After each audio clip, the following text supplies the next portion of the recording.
हमारे YouTube channel my CG exam में आपका स्वागत है।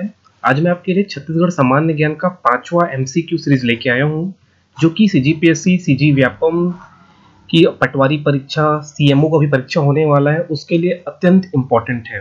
ठीक है, तो अभी तक आपने हमारे चैनल को सब्सक्राइब नहीं किया है तो इसे जरूर सब्सक्राइब कर ले। अगर आपको ये वीडियो पसंद आए तो इसे जरूर लाइक करिएगा। ये हमारा फेसबुक पेज है, आप इसे लाइक कर लीजिए। कल का प्रश्न मतलब प्रीवियस जो टेस्ट था उसका प्रश्न था, निम्न में से कौन से गीत को मुकुटधर पांडे ने छत्तीसगढ़ का गरबा नृत्य कहा है। ये मैंने जो चौथा टेस्ट लिया था उसमें ये क्वेश्चन मैंने आपसे पूछा था और इसका आंसर मैं आज आपको बताने वाला हूँ। इसका सही आंसर है सुआ नृत्य। मुकुटधर पांडे ने छत्तीसगढ़ के सुआ नृत्य को छत्तीसगढ़ का गरबा नृत्य कहा है, गरबा नृत्य कहा है। ठीक है, आगे बढ़ता हूँ। पहला क्वेश्चन है आज का, छत्तीसगढ़ राज्य की अधिकतम उत्तर से दक्षिण लंबाई किलोमीटर में है के मध्य है। तो इसके ऑप्शन आपके सामने हैं। इसका सही आंसर अगर आपको पता है तो कमेंट करना है। तो छत्तीसगढ़ की अधिकतम उत्तर से दक्षिण की लंबाई कितनी है? तो इसका सही आंसर है 700 से 800 किलोमीटर। छत्तीसगढ़ का उत्तर से दक्षिणी लंबाई है 700 से 800 किलोमीटर। मैं आगे बढ़ता हूं। दूसरा क्वेश्चन है, छत्तीसगढ़ के निम्नांकित समूहों में से किस समूह के जिलों की सीमा दूसरे राज्यों को स्पर्श नहीं करती? इसमें से ये आपके पास ऑप्शन दिख रहे हैं, उस ऑप्शन में आपको चूज करके बताना है इनमें से कौन से जिले हैं जो दूसरे राज्यों की सीमा को स्पर्श नहीं करते। तो पहले ऑप्शन ए पढ़ता हूं, सरगुजा, धमतरी। धमतरी जो है वो टच करता है उड़ीसा को, तो ये नहीं हो सकता। ऑप्शन बी चलता हूं, दुर्ग, रायपुर, धमतरी। यहां भी धमतरी है, धमतरी टच करता है उड़ीसा को, तो ये नहीं हो सकता। ऑप्शन सी है कोरबा, जो किसी राज्य को टच नहीं करता। दुर्ग बीच में है, किसी राज्य को टच नहीं करता। रायपुर भी टच नहीं करता, सरगुजा भी टच नहीं करता। तो इसका सही आंसर होगा ऑप्शन सी। तो जो ऑप्शन सी है, कोरबा, दुर्ग, रायपुर, सरगुजा, वो किसी दूसरे राज्य की सीमा को टच या स्पर्श नहीं करता। इसका सही आंसर है ऑप्शन सी। मैं आगे बढ़ता हूं। छत्तीसगढ़ शासन द्वारा किस विधा के लिए दाऊ मंदराजी सम्मान प्रदान किया जाता है? ऑप्शन है सहकारिता, ऑप्शन बी साहित्य, ऑप्शन सी रंगकर्म, ऑप्शन डी लोक कला या मूर्ति कला। तो इसका जो सही आंसर है वो है ऑप्शन, एक्चुअली सहकारिता तो है नहीं, तो इसका जो सही आंसर है वो लोक कला। लोक कला के लिए दाऊ मंदराजी सम्मान प्रदान किया जाता है। मैं आगे बढ़ता हूं। अगला क्वेश्चन है, जांजगीर शहर का जन्मदाता किसे कहा जाता है? जांजगीर शहर का जन्मदाता किसे कहा जाता है? ऑप्शन आपके सामने है। इफ यू नो, अगर आपको आंसर पता है तो आंसर कमेंट कर दीजिए। इसका सही आंसर है इनमें से कोई नहीं। जांजगीर शहर को जाजल देव ने बसाया था। ठीक है, ये कलचुरी शासक हैं जिन्होंने जांजगीर शहर को बसाया था। आगे बढ़ते हैं। वर्ष 2011 के जनगणना के अनुसार इनमें से किस राज्य का लिंगानुपात छत्तीसगढ़ से अधिक है? ऑप्शन आपके सामने है। इसका सही आंसर है आंध्र प्रदेश। आंध्र प्रदेश की जो लिंगानुपात है वो छत्तीसगढ़ के लिंगानुपात से आगे है। ये रहा, सबसे पहला केरला था, उसके बाद पुडुचेरी था, उसके बाद तमिलनाडु, उसके बाद आंध्र प्रदेश, उसके बाद छत्तीसगढ़ है। तो ये छत्तीसगढ़ से आंध्र प्रदेश, तमिलनाडु, पुडुचेरी और केरला, ये चार स्टेट या फिर यूनियन टेरिटरी है। पर पुडुचेरी ये आगे है, मतलब 3 राज्य आगे है और एक यूनियन टेरिटरी भी आगे है। तो आपको इतना याद रखना है, छत्तीसगढ़ से आंध्र प्रदेश, तमिलनाडु, पुडुचेरी, केरला, ये 4 जो राज्य और यूनियन टेरिटरी है ये हमसे आगे हैं। आगे बढ़ता हूं।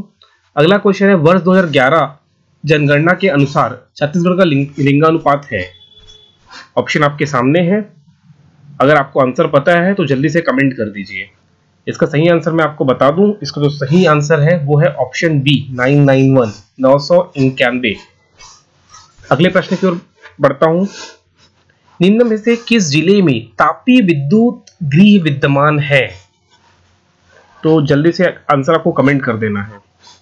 इसका जो सही आंसर है वो है जांजगीर चांपा। जांजगीर चांपा में तापीय विद्युत गृह विद्यमान है। इसका नाम भी मैं आगे बताऊंगा आपको। आगे बढ़ते हैं। मड़वा थर्मल पावर प्लांट इस राज्य के किस जिले में स्थित है? मड़वा थर्मल पावर प्लांट इस राज्य के किस जिले में स्थित है? ऑप्शन आपके सामने है। अगर आपको आंसर पता है तो जल्दी से कमेंट कर देना है। इसका सही आंसर है ऑप्शन ए जांजगीर चांपा। इससे पहले जो 7वें नंबर का क्वेश्चन था उसमें मैंने पूछा था आपसे कि निम्न में से कौन से जिले में तापी विद्युत गृह विद्यमान है, तो वो था जांजगीर चांपा। तो वो तापी थर्मल का नाम है मड़वा थर्मल पावर प्लांट। आगे बढ़ते हैं। निम्नलिखित में से कौन सी जोड़ी सुमेलित नहीं है? और जो पहला जोड़ी है वो है पशु प्रजनन केंद्र और दूसरी सूची है वो है नगर। तो इनमें से कौन सी सूची जोड़ी जो है वो सुमेलित नहीं है?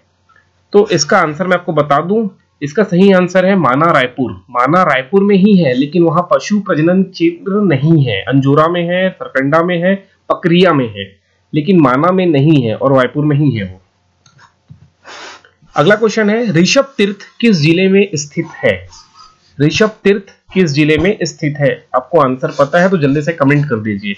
इसका जो सही आंसर है वो है जांजगीर चांपा। जांजगीर चांपा में ऋषभ तीर्थ स्थित है। ऋषभ तीर्थ जैन धर्म से रिलेटेड है। 1940 में रायपुर कांग्रेस भवन का उद्घाटन किसने किया था? ऑप्शन आपके सामने है। 1940 में रायपुर के कांग्रेस भवन का उद्घाटन किसने किया था? निम्न में से किसने किया था? तो इसका जो सही आंसर है वो है वल्लभ भाई पटेल, ऑप्शन बी। और वल्लभ भाई पटेल ने 1940 में रायपुर के कांग्रेस भवन का उद्घाटन किया था। आगे बढ़ते हैं। इस राज्य में बौद्ध विहार स्वस्तिक विहार कहां पर है? स्वस्तिक विहार बौद्ध विहार है और वो कहां पर है? आपको आंसर पता है तो जल्दी से कमेंट कर दीजिए। स्क्रीन में आपके सामने ऑप्शन है। तो इसका जो सही आंसर है मैं आपको बता दूं, इसका सही आंसर है महासमुंद। महासमुंद में बौद्ध विहार स्वस्तिक विहार स्थित है। आगे बढ़ते हैं। हसदो-रामपुर कोयला क्षेत्र किस जिले में स्थित है? हसदो-रामपुर कोयला क्षेत्र किस जिले में स्थित है?